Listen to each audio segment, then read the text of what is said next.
Don't you ever take for granted the privilege of getting to go to church. That's under attack. There is a reproach that comes with being a follower of Christ. We in America have tried to reshape the whole church so that it's palatable and likable in the culture. A church that is accepted well with the culture is usually not accepted well with Christ. The church is a fortress, and a fortress is strength. A fortress is might. Not only a center of defense, but a place of strategic planning and offense. Our God does not expect us to wait for the darkness to enclose around us. He expects us to take up His banner and fight the darkness with His light. You want to know what the biggest problem with America is? The pulpits in this country. Gave in to public pressure, gave in to political correctness. One of the greatest curses this country has ever had to deal with is political correctness. Preparing the Christian to shine the light against the darkness of this world. Welcome to Our Mighty Fortress Podcast. I'm your host, Ron Miller, and welcome to the show. We have a much-needed subject to cover today, but first, please go ahead and hit that follow or subscribe button on the podcast platform in which you are listening to us upon. We have several social media platforms with all sorts of material you can listen to and read. You can keep up with us at our fan page on Facebook when you type in at Our Mighty Fortress. You can also visit our website at ourmightyfortress.com. We have a whole lot of media there, articles, videos, and even a link to our merch store to be able to support the work. If you feel so motivated to donate to what we do here, feel free to do so through the website and our established PayPal link. By following and supporting the podcast, you let me know that you care about the subjects that we discuss. Today, I would like to address a subject that really ties into the nature of why God called me to be a voice crying in the wilderness. There is a warning that needs to go out to all Americans. There are terrible precedents happening in our great nation that are unraveling the very foundation in which she was built. Our culture has degraded socially and morally, and has left us naked and destitute before our enemies around us. Our government has overstepped its constitutional boundaries over and over again. And really, it almost seems like an everyday occurrence now. I firmly believe that this is going to be the method by which oppression and judgment of the people will come. There are plenty of nations in this world that want to see America fall, but we're destroying ourselves. All our enemies have to do is just sit back and watch. It truly is unbelievable. I want to analyze the foundational reasons why America is in the condition that she's in and its root cause. One may or may not like what I have to say about the subject today, but the only thing I can do is offer you the truth. We have to understand that America is not invincible. Let me say that again. America is not invincible. And it's the epitome of arrogance to think that we're like any other nation in the past of its rise and fall. History has a tendency of repeating itself, and it was someone who said that those who fail to learn from the past are doomed to repeat it. Once upon a time, no one ever thought that the Roman Empire would fall, but it did. Interestingly enough, it wasn't because of enemies outside of the boundaries that would bring that about. Rather, they were destroying themselves from within. The record keeps playing over and over again because history does repeat itself.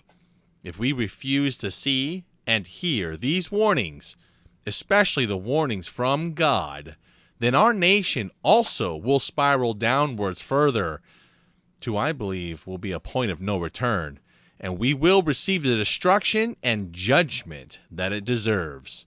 With that introduction, let's get right into this. There are certain characteristics that precede a nation's destruction. If we were to point some of these out, they would revolve around pride, covetousness, and apathy.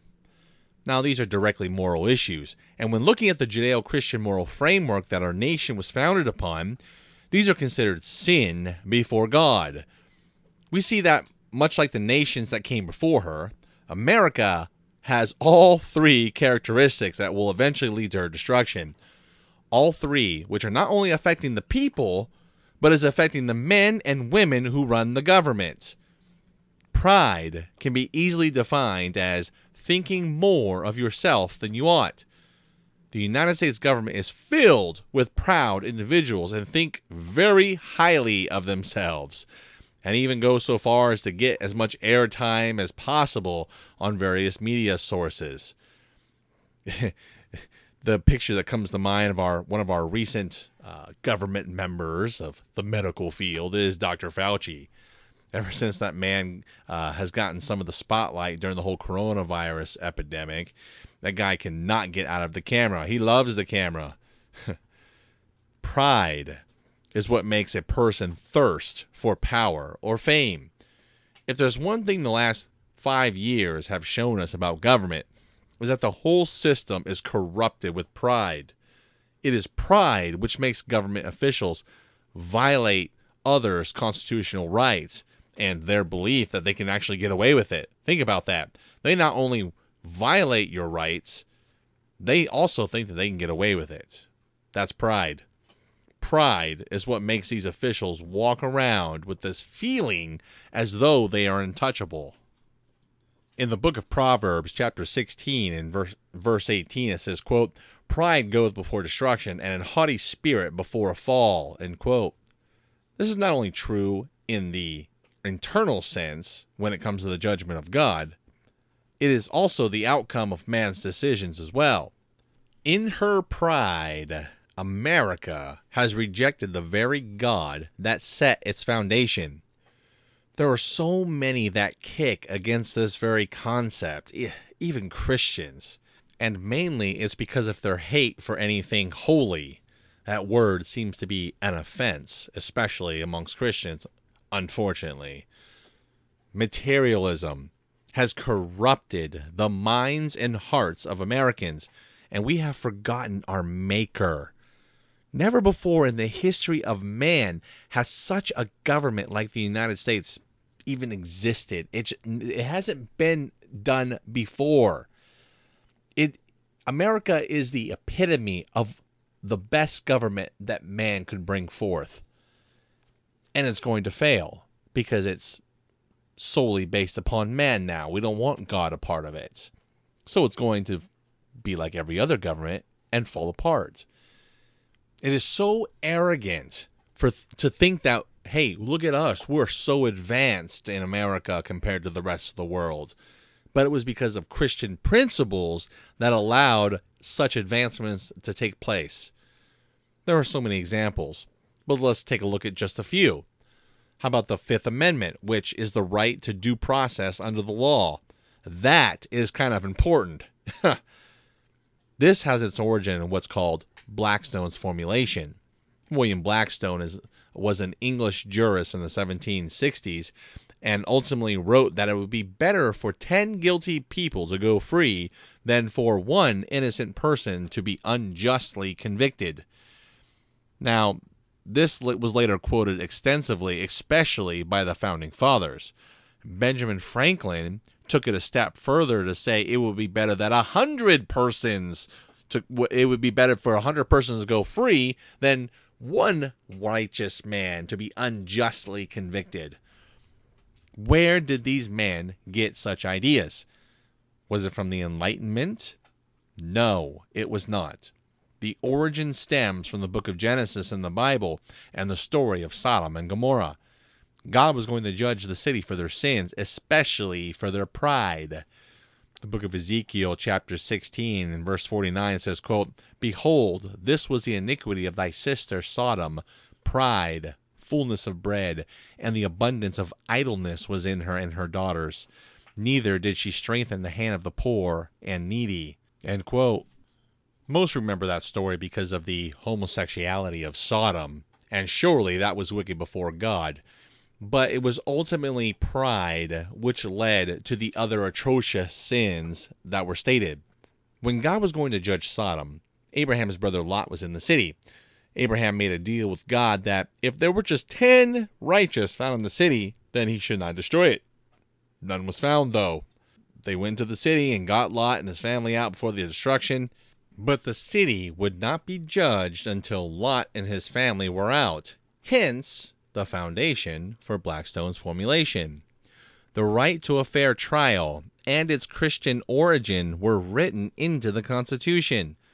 Many people who do not identify as Christians are finally coming around to understanding this very foundational concept that, hey, the Christian moral framework of this nation is actually kind of important.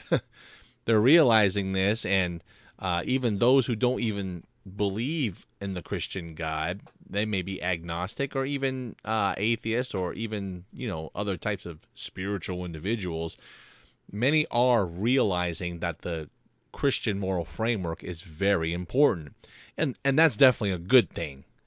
Another to consider is the Christian doctrine called individual soul liberty.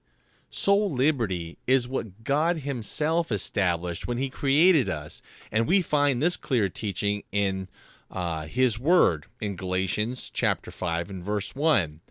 Stand fast, therefore, in the liberty wherewith Christ hath made us free, and be not entangled again with the yoke of bondage. It also does not rest upon the legal documents of our nation, because it's rooted in the Word of God. Sure, we have those types of freedoms, but the individual freedom of the soul is inherent in man's nature as God created him. Thus, man is responsible for his choices, but he is free to choose. It is upon this doctrine that much of the freedoms in which America enjoys is based upon. The nation filled with pride is not only true of those who work in the nation's capital, but of the individuals such as you and I. There are key moments in our nation's history that brought us spiraling downwards, but it is we the people who are to blame. It isn't all Washington, D.C.'s fault as to the downfall of the nation. Those people didn't just take over the office with some sort of coup. They were installed with our votes, or our lack thereof. Now, we can have questions about the 2020 election, but look, even for the election of the president, that doesn't account for all the stupidity in the votes for senators and representatives and the like. It's been going on for a very long time, and I sure don't attribute that to all just the voter fraud, even though I do believe that did take place. It was the lack of moral standards that allowed the government corruption to take place.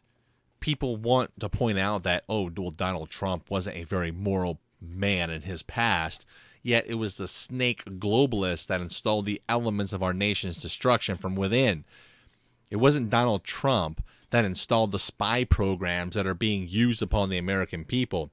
It wasn't Donald Trump using the FBI to kick in journalists' doors and to arrest people.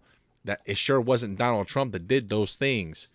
We have our priorities in this nation seriously messed up. One of the things I appreciated about President Trump was that the man genuinely loved America. That's why people voted for him. The man genuinely loved America and what she stood for. All sorts of things came out of that man's mouth at times, but there was an honesty to it that at least you knew what he was thinking, and there wasn't double talk. Long before the 2016 election, though, this nation was already spiraling downwards, so it wasn't Donald Trump that did it. It was our pride and our arrogance that allowed the wickedness in the sight of God to take place. Abortion mills run rampant through this nation.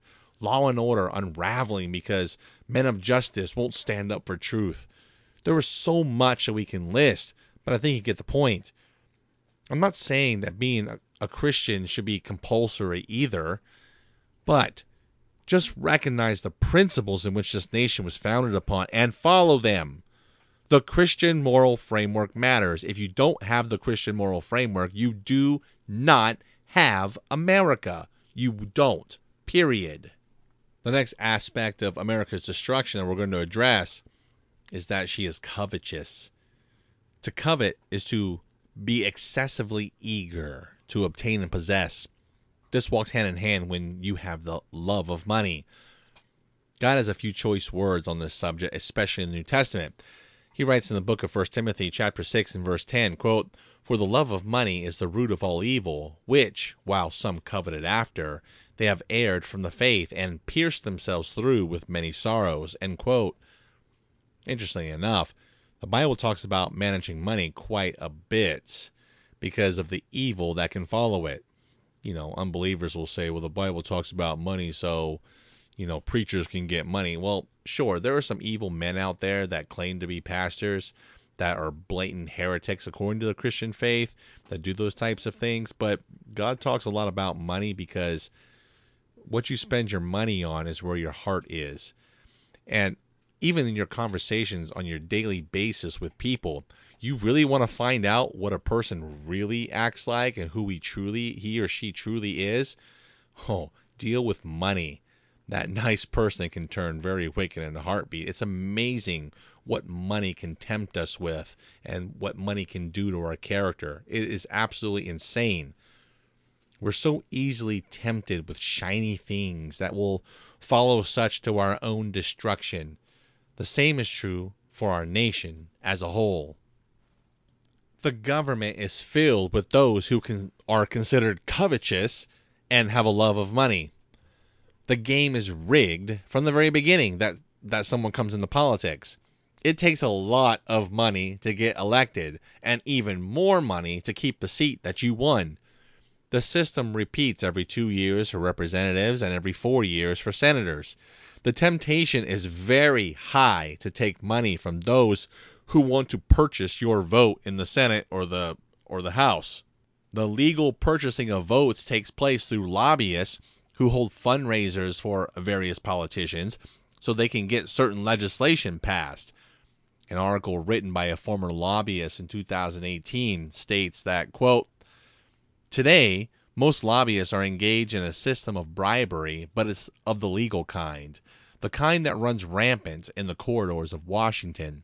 It's a system of sycophant elected leaders expecting a campaign cash flow, and in return, industry, interest groups, and big labor are rewarded with what they want: legislation and rules that favor their constituencies."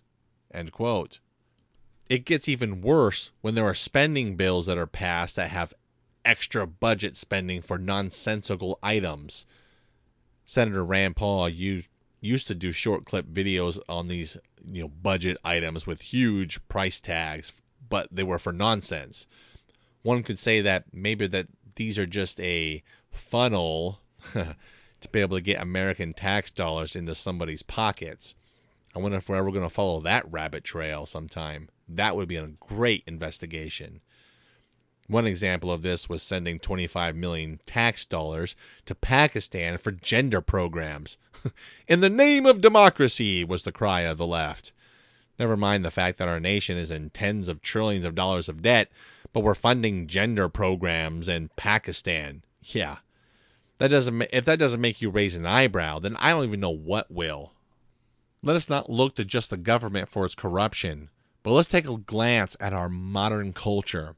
America is so covetous that we have a day of Thanksgiving coming up really soon here on a Thursday in November, but then Black Friday the very next day, Christmas sales go on. People who were so-called thankful, who sit around the table with their families that Thursday night, will then go and wait in line at 1 a.m. the next day at Best Buy and just to rush in and beat each other up over TVs, stomping and grabbing each other to try to get that sale. Now, it's funny, but then it's not. It's actually sad. It's coming to the point where people aren't even having Thanksgiving dinners anymore because they're going to sit outside these stores literally for days just so they can get Black Friday deals. What kind of insanity is this? This is a nation that is fat, dumb, and lazy. We have lost the appreciation for what American stands for, not only with freedom, but with opportunity. We have college-age kids marching around the streets demanding what they think they deserve with free college and health care. whiny babies that want to institute socialism, and being too incompetent to understand that such philosophy will bring them under bondage. There's such a labor shortage going on right now. It's unbelievable, because people want to take that easy government unemployment check rather than working. So many hiring signs and businesses all around, yet nobody wants to work. Why? Because it's just easier to sit on your tail and collect a government check. But they don't realize that that money's going to dry up soon. Absolute laziness. Finally, the last aspect of America's destruction is her having apathy. This is when you have a lack of interest or enthusiasm in something. The apathy in this government is rampant as they climb all over each other to fulfill their own lusts. The love for God is empty in our government. The love for this nation and the principles in which it was founded upon is empty. Evil takes place in the government bureaucracies like the NSA, the FBI, the spying on Americans, the abuse of journalists, and our politicians could care less about the entire thing because many of them are in on it. It always amazes me of those politicians that say tax the rich. Yes, yet they live like kings and queens. It's absolutely unbelievable. And it's even more unbelievable that people actually follow these individuals without seeing those types of things. Such hypocrisy. Let us again not be too judgmental about these corrupt politicians, because we are just as guilty. Why have we allowed such it to take place in our government? Why do we allow such government overreach? Why have we been so apathetic to not stand for liberty? So many people are willing to whine and complain, but aren't willing to step out and do something about it. That includes Christian pastors.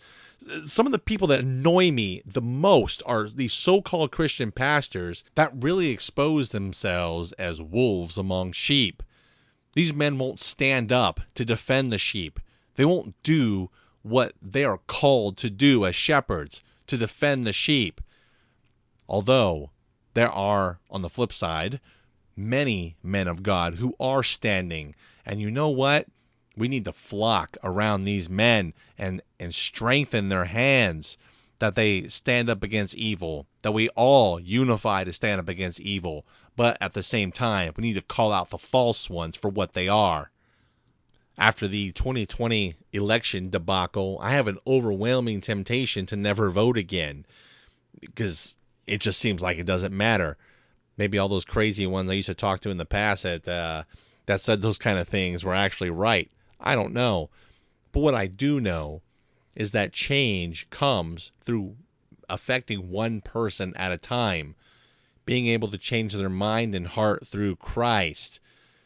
Imagine a community, a town, a city, a county, a state, multiple states, a nation, changed one person at a time to change over the government that we have now. Is it possible? It is possible with God's help. It almost seems impossible, and I think we're probably coming very close to the threshold in which there's a point of no return. But this should push us Christians even more to strive to make that difference. And it happens one person at a time. Sure, if you look at the grand scale of government and the things going on, it seems hopeless. But remember, change happens with one person at a time. If you're not striving to make that difference, then of course no change will happen. This last election cycle, I saw a shift take place even within Southern California. I mean, we saw new Republican voters. They were converted Democrats and were voting for Donald Trump. A lot of people were actually thinking about the values they thought they were going to vote on. Because remember, a lot of people vote based upon what their parents voted. So they'll vote Democrat or Republican or whatever else. A lot of Democrat voters out here. But we saw counties switch over. Believe it or not, California is actually pretty conservative. It's just the main cities that really control the rest of the state. But still, one person at a time was affected, and we did make a dent within California. If that can happen here, imagine that concept if we were to do that all over the United States. Imagine if we had the intestinal fortitude to stand up for truth and what is right by God. We have such an apathy that's taking place towards human life. As I said previously, the abortion mills are slaughtering millions of children through the years.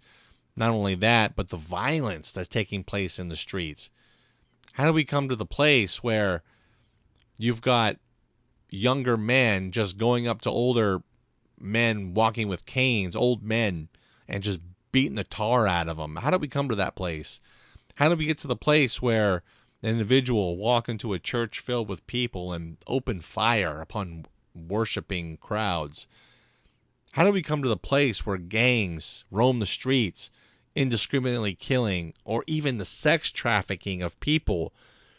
Human trafficking in the U.S. has skyrocketed in the last several years. The sexual abuse of women and children has risen as well. Yet we're so apathetic to even care about such atrocities taking place around us. Are we going to make the difference? Otherwise, we're going to suffer the judgment of God.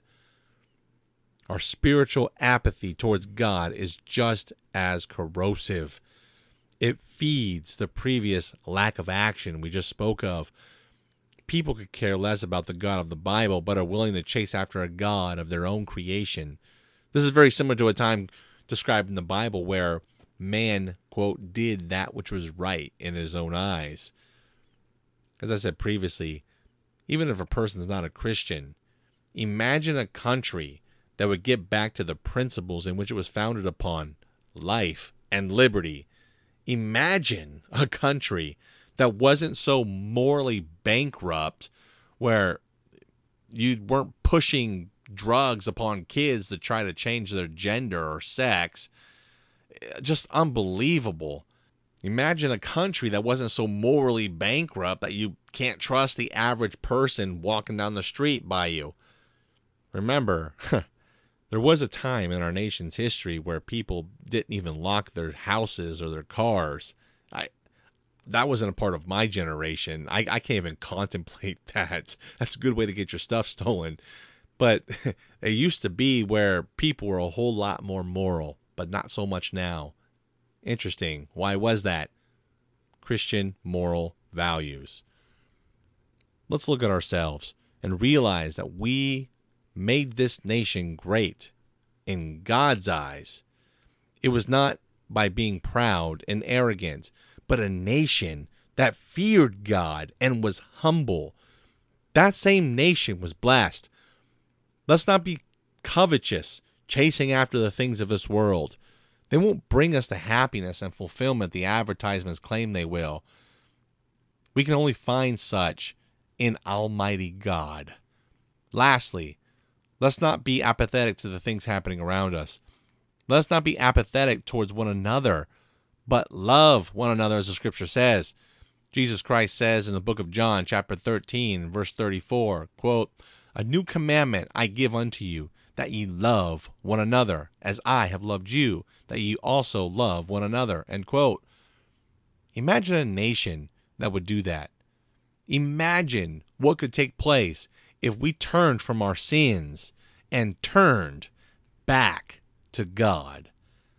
I want to thank you for listening. And be sure to follow us on the podcast media. Please take a look at our website, ourmightyfortress.com, and subscribe for more updates. Stay tuned next time for more great content, and remember to find your refuge and strength in our mighty fortress.